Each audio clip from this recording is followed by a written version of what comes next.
한 주 동안 이슈의 중심에 섰던 수많은 말말말 한자리에 모아서 정리해봅니다. 금주의 말말말 시사인 김동인 기자 그리고 미디어인권연구소 뭉클 이봉우 연구원 두 분과 함께합니다. 어서 오세요. 네, 안녕하세요. 안녕하세요. 네, 김동인 기자가 준비한 말 무엇입니까? 네, 어제 이태원 참사 유가족들의 그 기자회견이 있었습니다. 네. 그리고 나서 유족들의 목소리가 본격적으로 주목받기 시작했고 유족분들 중에 몇몇 분들 같은 경우에 적극적으로 목소리를 내고 계신데요. 예.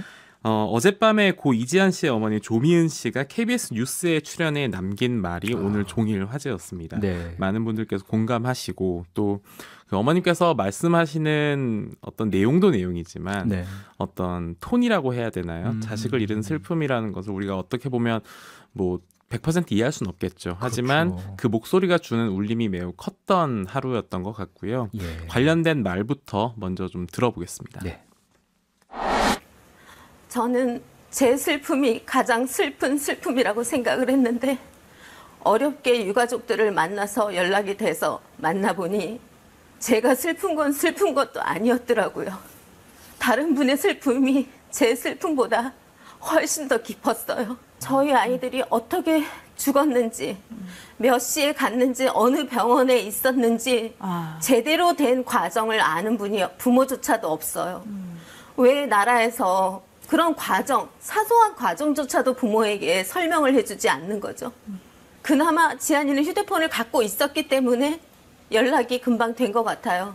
그렇지만 다른 유가족들은 휴대폰이 있었음에도 불구하고 또 휴대폰이 없다면 어떤 다른 방식으로라도 부모에게 연락을 했어야 하는데 병원이 너무 멀리 있어서 여기저기 다 흩어져 있어서 병원을 찾아서 헤매는 것만으로도 엄청난 고통을 겪으셨더라고요. 그래서 이 슬픔이 나만의 슬픔이 아니었구나. 나보다 더 죽은 자식을 찾아 헤매는 부모님들의 마음은 어땠을까? 그 고통이 어땠을까라고 제가 생각해보니 참을 수가 없었습니다. 정부에서 내놓은 사과란 조계종에서 대통령이 한 말이 사과였나? 내가 사과를 들었었나? 우리 유가족들이 사과라고 생각한 적이 있었나? 아무리 더듬어 생각해봐도 사과를 받은 적은 없는 것 같아요. 조계종에서 이루어진 사과는 저희에게 와닿지 않았어요. 방송용 사과 아닌가요? 네, 고 이지한 씨 어머님께서 남기신 말씀하신 것처럼 참 그 말씀의 어조도 네. 가슴을 울리는데 다른 부모님들을 만나 뵈니까 나보다 더 슬픔이 깊으시더라라는 대목 정말 이렇게 가슴에 와닿습니다. 그렇습니다. 저도 언론계 종사자고 이번 참사를 관련해서 계속 취재를 하고 있지만 예. 사실 좀 많이 조심스러웠습니다. 그렇죠. 우리가 세월호 참사 이후에 이 유가족들에게 상처를 남기지 말아야 된다라는 것 때문에 언론도 좀 조심스러웠고요. 예. 뭐 시민사회 전체도 다 그랬겠죠. 그런데 이 일종의 어떤 합의가 존재해서 그렇게 접근했지만 네. 어쨌든 유족들이 본인들의 목소리를 제대로 내기 시작했고 특히나 여기서 짚어볼 수 있는 몇 가지 포인트가 있다고 생각을 합니다. 네. 우선 유족들이 서로 만나서 이 고통을 나누는 것 그게 어떻게 보면 치유의 일종이고 치유의 일환이다. 그럼요. 이렇게 지금 전문가들도 말씀을 많이 하고 계세요. 네. 이지한 씨 어머님 같은 경우에도 다른 유족들을 만나고 나서 다른 사람들의 슬픔의 크기를 체감했다. 그래서 미디어 앞에서 이지한 씨 같은 경우는 그나마 좀 알려진 인물이기 때문에 네. 나서서 다른 유족들에게 지팡이가 되고 싶다라는 발언을 하셨습니다. 특히나 이 그 고통을 서로가 좀 인지하고 그걸 나누는 게 지금 가장 중요한 단계인데 어떻게 보면 네. 우리 사회가 그 유족들이 서로를 만날 수 좀 없게 만들진 않았을까? 애초에 좀 그런 네트워킹을 좀 지원해 줬어야 되는 거 아닌가 이런 네. 생각이 들었습니다. 네, 어제 기자회견의 유가족분들의 말씀도 그렇고요. 네. 지금 소개해 주신 이지한 씨 어머님 인터뷰 내용도 그렇고요. 참사 자체가 발생하게 된 원인에 있어서의 책임도 정부가 무척 크지만 네. 뭐 이후에도 계속해서 정부의 어떤 역할에 대한 아쉬움이 많이 좀 표현이 되시는 것 같아요. 네, 그렇습니다. 이지한 씨 어머님뿐만이 아니라 다른 유족들도 네. 어제 기자회견에서 특히나 어떤 정부의 책임 부분을 강하게 질타를 했습니다. 제가 지금 최근에 그 어떤 트라우마 전문가들과 인터뷰를 하고 또 전문가들한테 얘기를 듣다 보면 네. 그분들이 이렇게 말씀하시더라고요. 참사가 발생했을 때 초기에 유족들에게는 딱 한 가지 단어가 머릿속에 맴돈다고 합니다. 왜? 맞아요. 그러니까 맞아요. 왜 하필 거기서 참사가 발생했고 네. 왜 하필 내 가족이 참사로 인해서 변을 당했고 왜 이런 질문들이 끊임없이 이어진다고 하더라고요. 네. 그러다 보니 당연히 그 왜 어째서 국가는 책임을 다하지 못했느냐라는 질타가 나올 수밖에 없었겠죠. 네. 특히 윤석열 대통령이 11월 4일 조계종 위령법회에 참석해서 처음으로 사과를 했는데 이 부분에 대해서도 이지한 씨 어머니 같은 경우에는 이게 지금 진정성 있는 사과인가 이런 의문들을 표하셨고 실제로 네. 유가족들 사이에서도 어떤 그 유족들을 좀 모아놓고 이 한꺼번에 모인 자리에서 사과를 하든 이런 어쨌든 뭔가 유족들이 다 뿔뿔이 흩어져 있기 때문에 제대로 된 사과를 지금 듣지 못하고 있다. 이런 말씀들을 많이 하시더라고요. 네.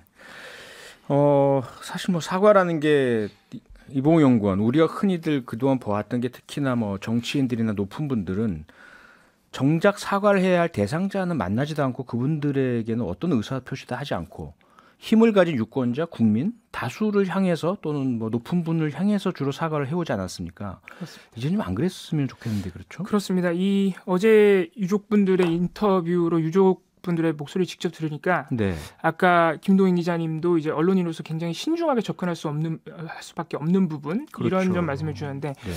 그 수많은 보도를 접하는 이제 저 같은 일반 시민들도 그 와중에 놓치고 있는 부분들을 방금 말씀하신 사과, 네. 이 책임자들의 사과와 더불어서 많이 느끼게 되는 것 같아요. 그러니까요. 그러니까 윤석열 대통령도 그렇고 장관도 그렇고 사실 지금 유족분들을 만날 생각을 안 했다는 거거든요. 실제로 만난 적이 없는 거죠. 그런 점에서 우리가 다시 한번 좀 곱씹어 볼 부분이 많이 있습니다. 네. 그다음에 여권 네. 중진 의원에게서도 그런 얘기가 나오고요. 예. 기자회견에서 한 기자가 유족분들의 대표성 이런 언급도 나오는 그런 부분이 있었죠. 네, 특히 정치권에선 정진석 국민의힘 비대위원장이 22일에 예. 기자들과 만난 자리에서 이런 말을 했다라는 기사가 나왔습니다. 경향신문의 기사인데요. 네. 그분들의 의견이 158명 희생자 유가족 전체를 대변하는 것은 아니다. 라는 발언을 남겼다는 겁니다. 여기서 말하는 그분들이라는 것은 네. 전날인 21일에 정진석 비대위원장이 유족 10여 명을 만났어요. 이 자리에서 이제 2시간 동안 대화를 나누었는데 네. 그 다음 날 이 유족들이 기자회견을 하기 직전에 정진석 비대위원장이 이런 말을 한 겁니다. 어떻게 보면 이 대표성을 언급하면서 선을 그었는데 이게 과연 용기를 낸 유족들에게 대표성을 묻는 게 맞느냐 그러게요. 우리가 따져 물을 수밖에 없는데 네. 이 부분에 대해서 그 유경근 전 세월호 참사 가족협의회 집행위원장의 말을 한번 들어보겠습니다. 피해자에게 대표성을 요구하는 것은 무지하거나 악의적이다. 유가족은 유가족 단체 임원 구성에 관계없이 각자가 모두 대표이다. 유가족 한 명 한 명은 내 자녀, 가족이 왜 희생되었는지를 알아야 할 권리가 있다. 유가족 단체는 그러한 각각의 대표들이 모여 다른 유가족의 권리와 내 권리를 함께 실현하는 곳이다. 만일 진상규명도 필요 없고 유가족 단체도 필요 없고 그냥 이대로 조용히 살고 싶다 하는 유가족 피해자가 있다면 어렵게 생각할 것 없다. 그냥 그대로 인정하면 된다. 다만 진상규명과 책임자 처벌을 바라는 유가족 피해자의 권리를 방해해서는 안 된다. 같은 이유로 정부, 언론, 시민은 다른 판단을 한 유가족 피해자들을 비교하며 어느 한쪽을 비하하거나 대표성을 거론해서는 안 된다. 네. 다시 한번 이 내용은 유경근 그 가족 대표 세월호 가족 대표께서 페이스북에 쓴 내용을 아나운서가 네. 대독한 내용이라고 네, 다시 한번 말씀을 드리고요.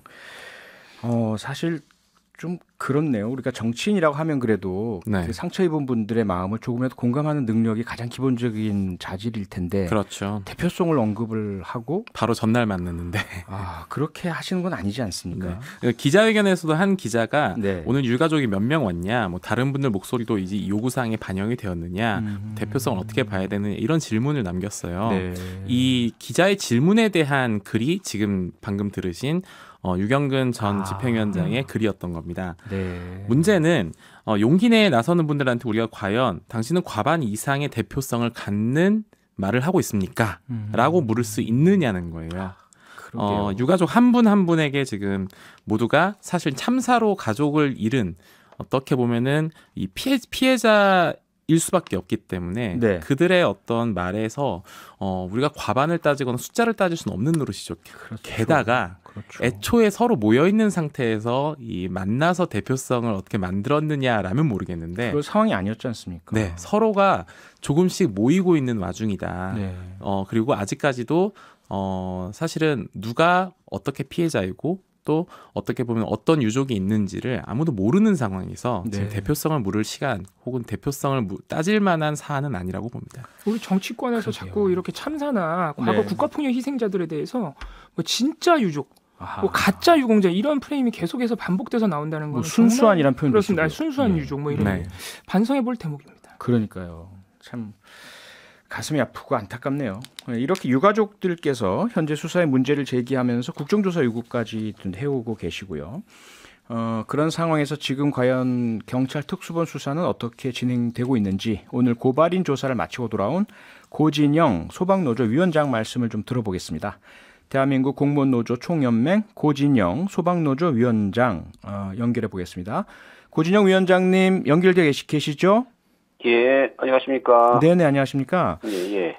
경찰청 특별수사본부가 12구 참사 원인과 책임 소재 수사하고 있다는 거 저희들이 다 이제 보도로 알고 있는데요. 오늘 예. 위원장님 고발인 조사 받으러 다녀오셨죠? 예. 조사에서 어떤 이야기들 오갔습니까? 예. 11월 14일 날 고발장을 접수한 내용에 네. 대해서 우리는 직무상 유기, 그다음에 업무상 과실치사상에 대해서 고발을 했는데 예. 그 내용에 대해서 이제 증거, 법률적인 어떤 근거, 그런 부분에 대해서 주로 조사를 받았습니다. 네. 이상민 행정안전부 장관에 대한 고발 내용이고 말씀하신 혐의들에 대한 것들을 조사받으셨다 이 말씀이죠? 예, 예. 네. 지난 14일에 말씀하신 것처럼 소방노조 측에서 직접 나서서 상관인, 지휘관인 이상민 행정안전부 장관을 고발하셨지 않습니까? 그 예. 이유 좀 설명해 주실까요? 그 소방노조는 지금까지 계속 현장 대응의 이 참사는 현장 대응의 문제가 아니고 예방 단계에서 기존에 해왔던 것이 왜 이번에는 무너졌는지 그 예방 단계 사전적인 안전조치 문제가 있다라고 주장을 해왔습니다. 네.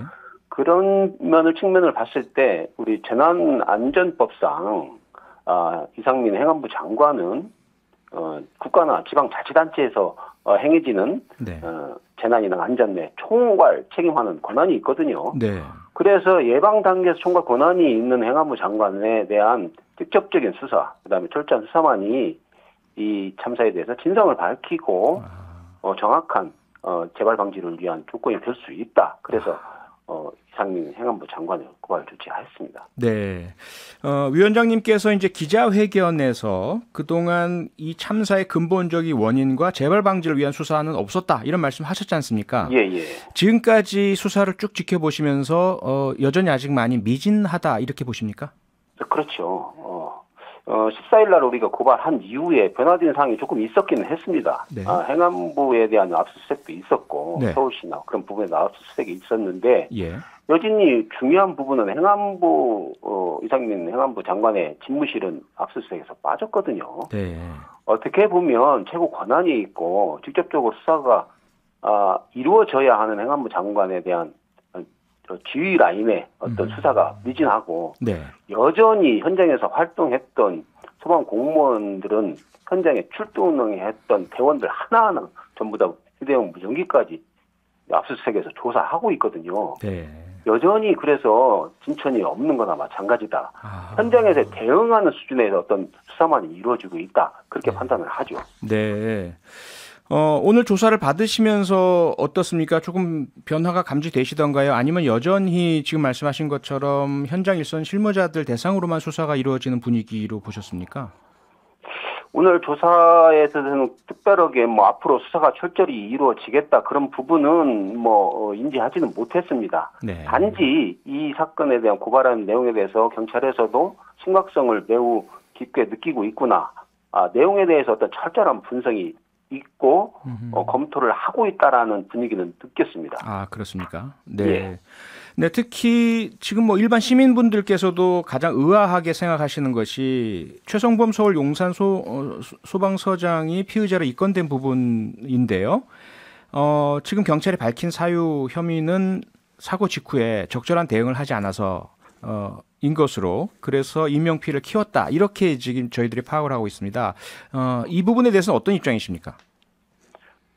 저는 정반대라고 생각하거든요. 정반대요. 여러 번 언론에서도 말씀드렸듯이 예. 현장 대응 이미 재난 현장이 발생을 하면 사실상 주유관이 그 12구 참사 현장을 통제하는 것은 불가능하다고 생각을 합니다. 네. 오랫동안 소방 현장 대원 활동한 그 경험에 의해서 미뤄보면 네. 그리고 사전에 우리가 이미 오래전부터 반복되어서 관리해왔던 행사였잖아요. 네. 그러면 이번에 그것이 관리 안 된 측면이 무엇이냐가 핵심이라고 생각을 합니다. 네. 그렇기 때문에 용산 소방서장께서 그 책임을 묻고 현장에서 활동했던 기관, 소방기관을 비롯해서 대원들에 대해서 이 참사에 대한 총체적인 책임이 있다라는 식으로 수사를 하는 것은 이건 매우 부당한 일이라고 생각을 합니다. 네. 특히 이제 특수본에서요. 그 용산 소방서에서 헬로윈을 앞두고 소방 안전 대책 문건을 작성을 했는데 그 예. 문건에 나오는 소방서 안전 근무조에 지정된 근무 위치 해밀턴 호텔 앞 실제로는 이 근무 위치를 제대로 지키지 않았을 가능성을 수사하고 있다. 이렇게 지금 저희들이 알고 있거든요. 이 부분은 어떻게 보고 예. 계세요? 저는 솔직히 저도 이 부분을 기사에서 언론에 접했거든요. 네. 저는 이 기사를 접했을 때 이런 생각이 들었습니다. 이 수사는 그냥 용산 소방서장을 타켓으로 한 수사다. 그런 느낌을 받았습니다. 네. 왜 그러냐면 예. 과거에는 뭐 명절이라든가 대통령의 해외 순방이라든가 네. 그런 어떤 일이 있으면 의례적으로 그렇게 근무조를 편성을 해서 어떤 유흥가라든가 네. 다중이 모이는 장소라는 걸 근무조를 편성해서 운영을 했습니다. 예. 그런데 지금에 와서는 서울시 소방본부만 보더라도 서울시에 25개의 소방서가 있고 센터가 120여 개 됩니다. 네. 그렇게 촘촘하게 센터가 있다 보니 이제는 과거처럼 센터가 그렇게 적재적소에 없을 때처럼 인력을 통해서 근무조를 편성해서 근무하게 하는 방식이 이제 없어졌지 거의. 그래서 네. 현장에서 소방공무원들이 근무조 편성 가지고서나 이것을 들여다봐서 이게 문제 있다라고 표현한다는 그 자체가 이건 매우 과거치 어떤 일상적인 이제 거의 사문화되거나 이렇게 하지 않는 행정을 네. 문제가 있다라고 짚은 마찬가지거든요. 네, 그렇군요. 굉장히 악의적이라는 생각도 듭니다. 네. 위원장님, 오늘 예. 여야가 전격적으로 국정조사에 합의했습니다. 예. 어떻게 보십니까? 이제 진상규명 제대로 될 수 있으리라 보십니까? 그것은 이제 지켜봐야 되겠죠. 네. 우리는 진상규명이 제대로 이루어지기를 간곡히 원하고 예. 우리 소방노조에서도 계속 이렇게 이상민 행안부 장관을 고발하고 그다음에 사퇴하라. 그다음에 수사를 철저히 진상규명을 하라. 네. 라고 원하는 건 딱 한 가지밖에 없습니다. 제대로 진상규명이 되고 네. 거기에 따른 책임자가 체벌을 받아야만이 네. 제2의 참사가 반복되는 것을 방지할 수 있다라고 보는 겁니다. 네. 그리고 행안부 장관의 그 첫 번째 진상규명의 첫 번째 첫발을 내딛는 것이 네. 가장 책임 있는 행안부 장관에 대한 책임을 묻는 것, 철저한 수사를 하는 것, 예. 그게 첫 번째라고 생각을 하는 것이죠. 네, 알겠습니다. 위원장님 오늘 말씀 여기까지 듣겠습니다. 고맙습니다. 예, 감사합니다. 대한민국 공무원노조 총연맹 고진영 소방노조 위원장이었습니다. 평일 저녁 6시 5분에 여러분을 찾아갑니다. MBC 라디오 표창원의 뉴스 하이킥.